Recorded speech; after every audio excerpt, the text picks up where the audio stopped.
When the internet began, bulletin board services, or BBS, became the first online communities of the so-called information superhighway. Using their phone lines, people logged in from all over America to talk about sports, games, movies, and on one BBS in particular, share their ghost stories. Over time, those communities all went dark, except for one lone server that continues to operate somewhere in an unknown part of Pennsylvania's Rust Belt. A relic of the 1990s, veiled in mystery, it is a digital archive of humanity's strangest encounters with the unknown, as told by the people who experienced them.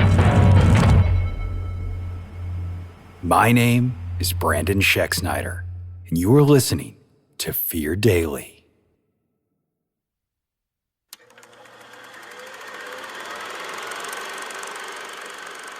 Subject: the hum behind your ribs. User: the burning one. Posted October 29th, 1996.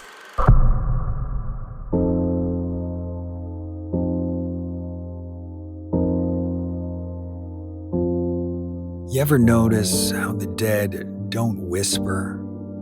Folks think they do, like ghosts or shy little things, afraid to interrupt, but no, the dead are loud. They just don't use words. It's a hum behind your ribs, a change in the air, that feeling like somebody's watching when there ain't nobody there. I've felt it my whole life. Didn't ask for it and didn't want it, but it's there, same as gravity. I wasn't always Madame Seraphina. Back then, I was just Sarah May, a quiet little girl who talked to people nobody else could see. The first time I truly knew something was different about me was the morning of my grandmother's funeral. I was sitting cross-legged on my bed, going through a box of old photographs. I could still smell her perfume on some of them, lavender and Pond's cold cream. I was crying the ugly kind when the mattress dipped beside me. "Honey, you know better," she said. And there she was, my grandma, sitting right there in her blue church dress, like she hadn't just been laid out down at the funeral home. The light in the room got strange, all soft and fogged, and the air went thick enough to hold. I remember her patting my knee, that cool, heavy hand of hers pressing through me like mist. "Of all the people in the world," she said, "you should know I ain't gone anywhere. I'm just in the next room." Then she smiled and faded, and the air snapped back to normal like nothing had ever happened. By the time Daddy called down the hall, telling me to get dressed, the bed was empty, but the dent was still there. After that, the world got crowded. Shadows and mirrors, voices in my ears when I tried to sleep.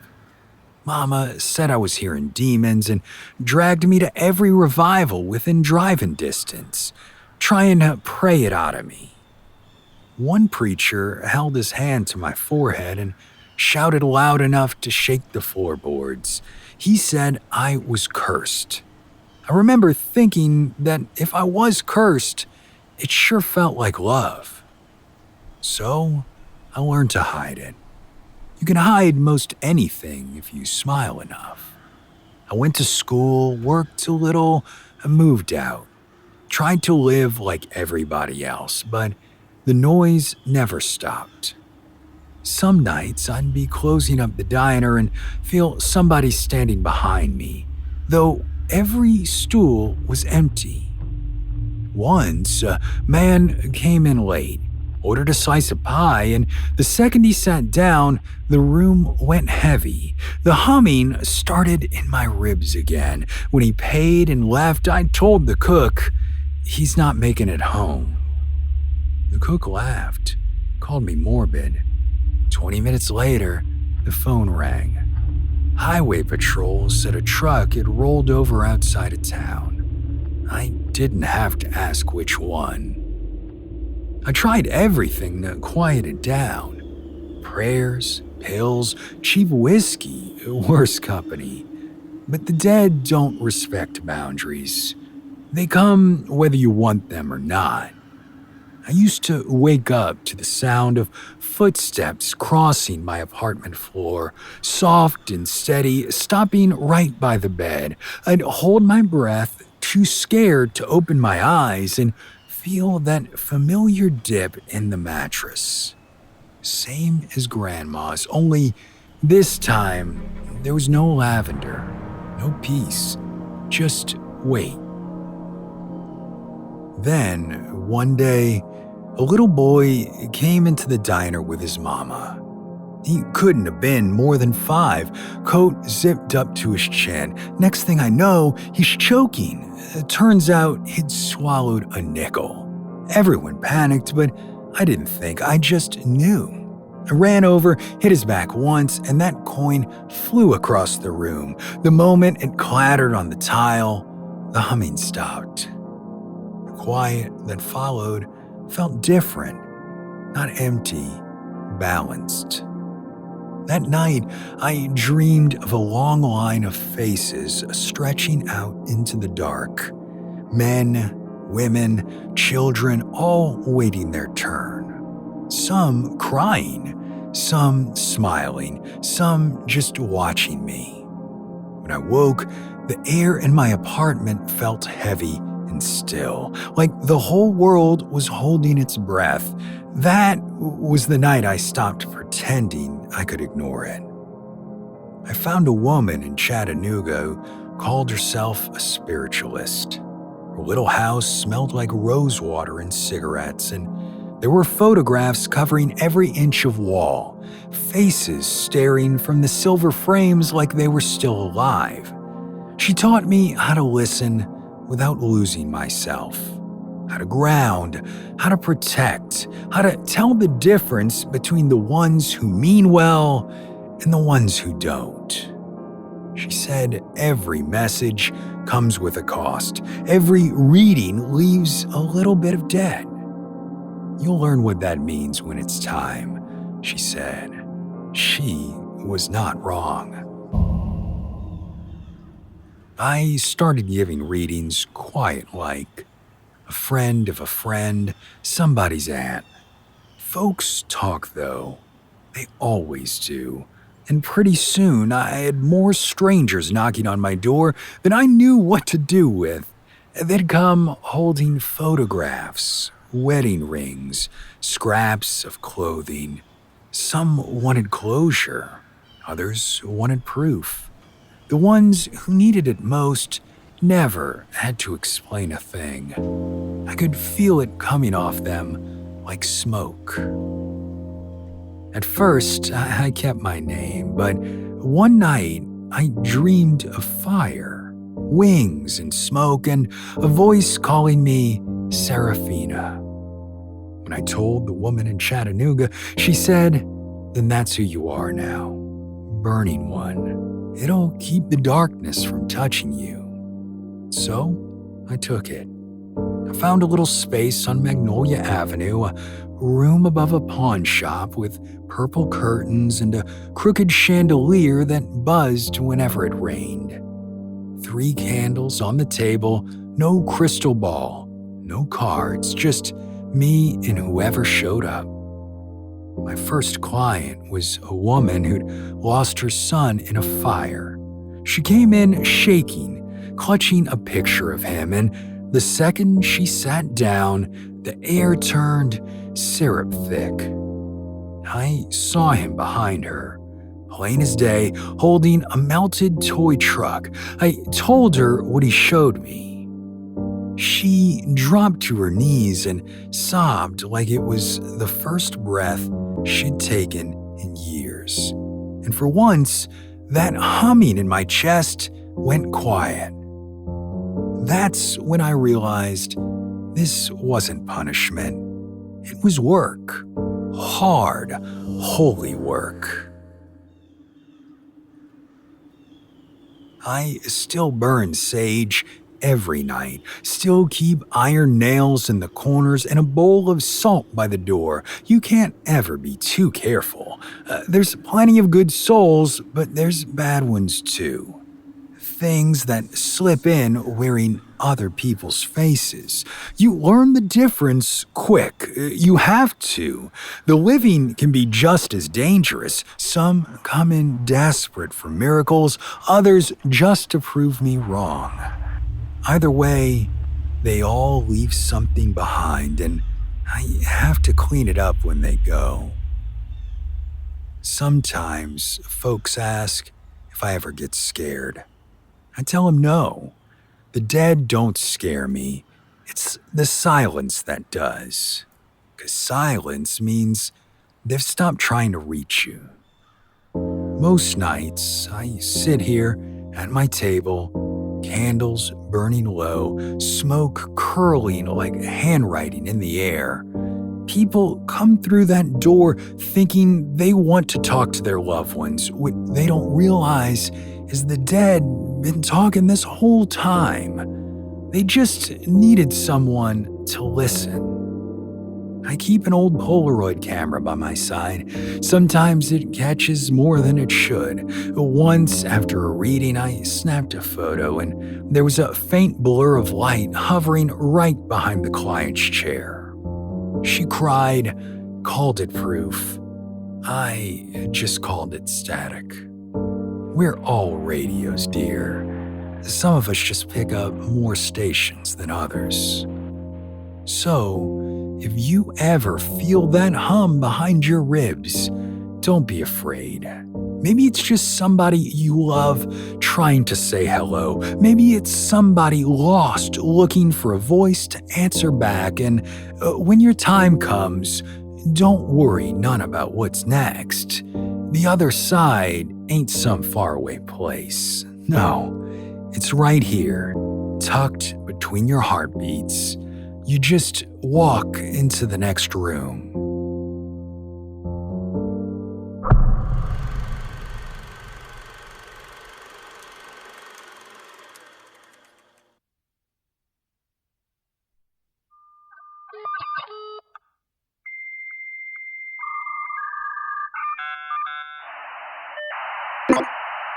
Subject, signal lost.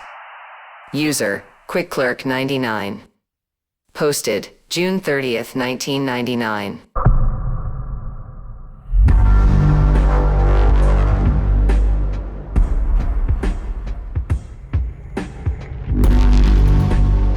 I don't know how long I've got to type this, but I need to get it out before...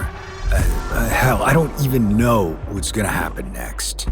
Maybe it sounds crazy. Maybe it is crazy, but if anyone reads this, believe me, I didn't imagine it.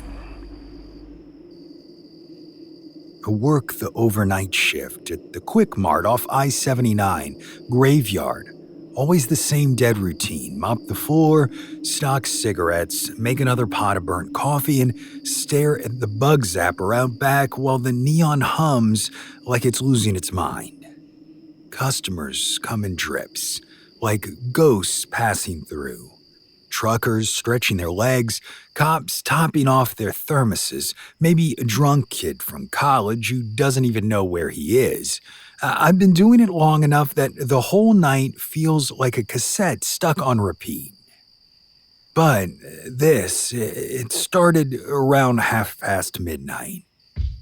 I was digging through the old lost and found box under the counter looking for a lighter. Mostly, it's just junk. Wallets nobody bothered to reclaim, scratched sunglasses, receipts turned white from time, and my hand closed around something heavy and cold, and when I pulled it out, it was a pager. A big Motorola brick. Cracked screen, belt clip half gone, but the red lights were still blinking faintly. It shouldn't have been alive at all, but I pulled a pack of batteries from the pegboard behind the counter, popped them in, and the screen flickered to life. It flashed initializing for a second, and then it cleared. That was it. No numbers, no weird codes, just blank. I shrugged and tossed it beside the register. At 1:11 a.m. exactly, the thing buzzed. Scared the hell out of me. The screen lit with a single line of text. West exit, blue truck, 2 minutes. I blinked at it, confused. Then I looked out through the big plate glass windows that faced the highway, and not even a minute later, a blue Peterbilt barreled down the off-ramp and pulled into the lot. Dead on. A chill ran through me. A coincidence, I told myself. It had to be. Then it buzzed again. Door, check. I turned toward the back of the store and froze. The storage room door was standing wide open. I know I'd closed it. I locked it before mopping. By 2 o'clock, it went again. Spill aisle 3. 10 seconds later, a guy came in, bought a soda, and dropped it right there in aisle 3. The 2-liter exploded, a green fizz crawling across the tile. My stomach twisted, the pager called it. By then, I was sweating through my shirt. I shoved the thing in my pocket, but at 3, it buzzed again. Harder this time, the little motor burning against my leg. We see you, Mike. My name. It knew my name.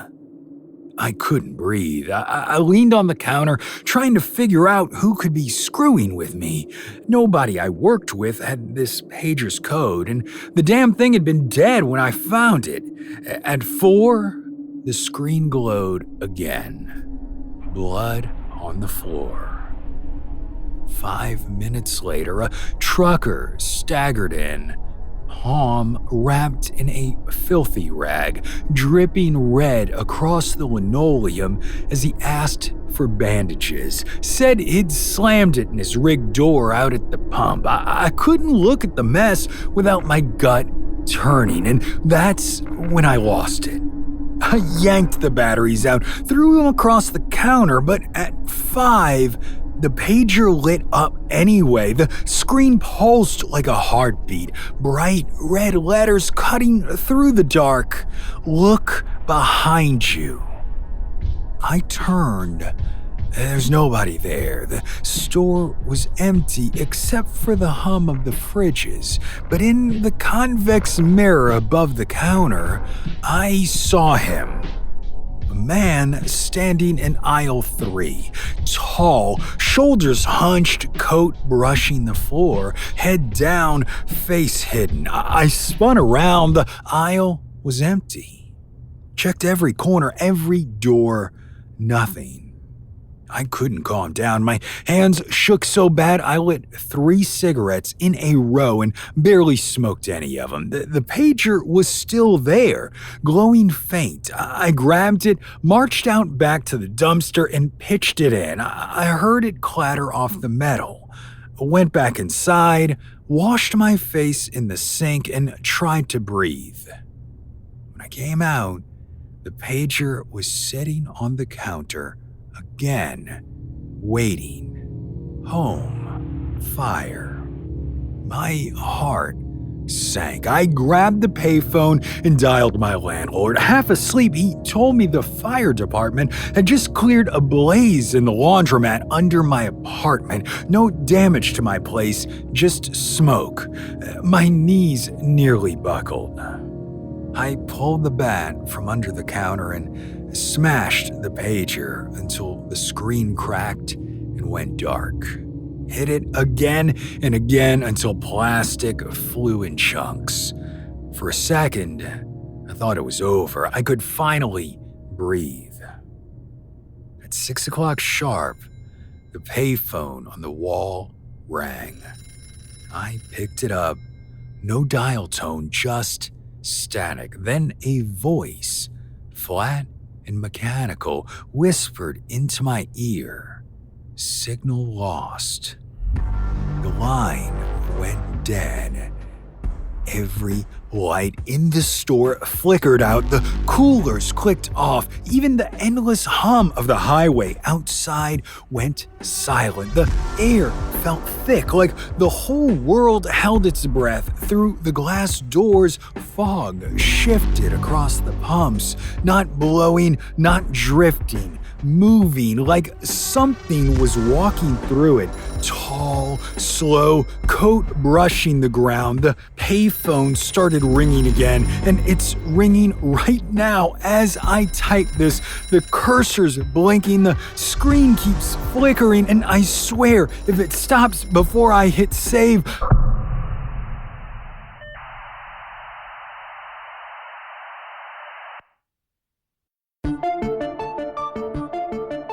Fear Daily is an independent podcast hosted by Brandon Schexnayder and written by Brennan Storr, with Joanna Smith serving as the consulting editor, audio production by Rachel Boyd, and sound design by Southern Gothic Media. This podcast is a work of fiction. Names, characters, places, and incidents are either products of the author's imagination or are used fictitiously. Any resemblance to actual persons, living or dead, or to real events or locations, is entirely coincidental. Ad-free versions of Fear Daily are available now on your favorite podcast apps. For more information, visit feardaily.com. But move fast, before the server goes offline.